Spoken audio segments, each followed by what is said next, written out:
ఆచి చికెన్ మసాలా. ధర్నా చౌక్ లో ఆర్టీసీ కార్మికులు ఆందోళనకు దిగారు. తమ సమస్యలు పరిష్కరించాలంటూ డిమాండ్ చేస్తున్నారు. చెలో సెక్రటేరియట్ కి పిలుపునిచ్చారు ఆర్టీసీ కార్మిక సంఘాలు. ధర్నా చౌక్ కి భారీ సంఖ్యలో చేరుకున్నారు ఆర్టీసీ కార్మికులు. ఇందిరా పార్క్ నుంచి సెక్రటేరియట్ ముట్టడికి వెళ్లబోతున్నారు ఆర్టీసీ కార్మికులు.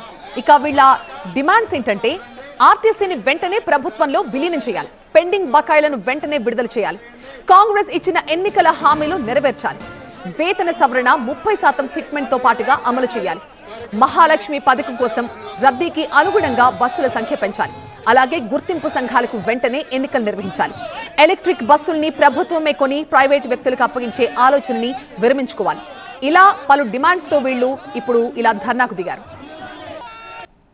ఇలా కాంగ్రెస్ గవర్నమెంట్ ఏదో చేస్తాయని మనం భ్రమపడి ఓట్లేసి గెలిపించుకుంటే మరి ఇవాళ గతంలో చేసిన టీఆర్ఎస్ ప్రభుత్వానికి ఇవాళ ఈ కాంగ్రెస్ ప్రభుత్వానికి తేడా ఏముందో కూడా మీరే నిర్ధారించాల్సిన అవసరం ఉందని చెప్తున్నా. ఇవాళ ఎన్నడూ లేని విధంగా ఎలక్ట్రికల్ బస్సులు కేంద్ర ప్రభుత్వం తీసుకొచ్చి ఆర్టీసీ ఉద్యోగుల పైన భారం మోపుతా ఉంది. ఇలా వాళ్ళకి 58 రూపాయలు కిలోమీటర్ కట్టిస్తా ఉంటే ఎవరు నష్టపోతా ఉన్నారు? ఇవాళ మహాలక్ష్మి స్కీము మీరు ఇంప్లిమెంట్ పెడితే ఆర్టీసీ దినదిన గండవాన్ని మీరు ఇవ్వాల్సిన 370 కోట్లు ఆర్టీసీకి ఇవ్వకపోగా మాకు నష్టం జరుగుతూ ఉంది. ఆ నష్టాన్ని మీరు ఇవ్వమని అడిగితే బట్టి విక్రమార్క ఏమంటారు, నా దగ్గర రూపాయలు లేదంటాడు. మరి వేరే డిపార్ట్మెంట్లకు మీరు ప్రకటిస్తా ఉన్నారు, వేరే సంస్థలకు ప్రకటిస్తా ఉన్నారు, అక్కడే శంకుస్థాపన ఇక్కడ శంకుస్థాపన 1000 కోట్లు ప్రకటిస్తా ఉన్నారు. మరి ఆర్టీసీకి తిప్పి కొడితే నువ్వు 4000 కోట్లు ఇవ్వాల్సింది. మరి 4000 కోట్లు ఇస్తే మేము ఇక్కడ రావాల్సిన అవసరం లేదు. మొత్తం అవుట్ సోర్సింగ్ విధానాన్ని తీసుకొచ్చి ఆర్టీసీని నిర్వీర్యం చేస్తా ఉన్నారు. సో ప్రధానంగా ఈ డిమాండ్స్ తో ప్రభుత్వంతో ఢీ అంటే ఢీ అనేందుకు సిద్ధమయ్యాయి కార్మిక సంఘాలు. సమస్యల పరిష్కారం కోసం చెలో సెక్రటేరియట్ కి పిలుపునిచ్చింది ఆర్టీసీ జేఏసీ. ఇందిరా పార్క్ దగ్గర భారీ మీటింగ్ నిర్వహించారు కార్మికులు. ర్యాలీగా బయలుదేరి సెక్రటేరియట్ కు వెళ్లబోతున్నారు. ఇక ఇందిరా పార్క్ వద్దకి భారీగా చేరుకుంటున్నారు ఆర్టీసీ ఉద్యోగులు.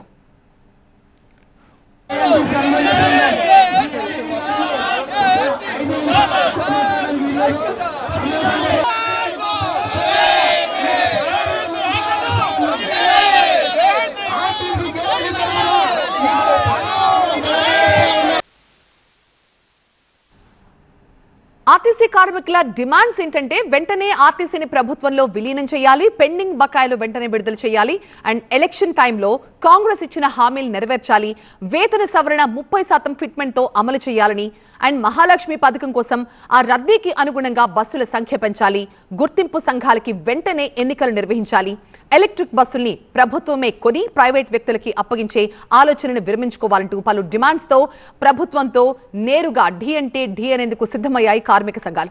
ఇక ఈ సమస్యల పరిష్కారం కోసం చెలో సెక్రటేరియట్ కు పిలుపునిచ్చింది ఆర్టీసీ జేఏసీ. ఇందిరా పార్క్ దగ్గర భారీ మీటింగ్ కూడా నిర్వహించారు. ఇప్పుడు ర్యాలీగా బయలుదేరి సెక్రటేరియట్ కు వెళ్తున్నారు ఆర్టీసీ జేఏసీ కార్మికులు. ఇందిరా పార్క్ వద్దకి భారీ ఎత్తున చేరుకుంటున్నారు ఆర్టీసీ ఉద్యోగులు.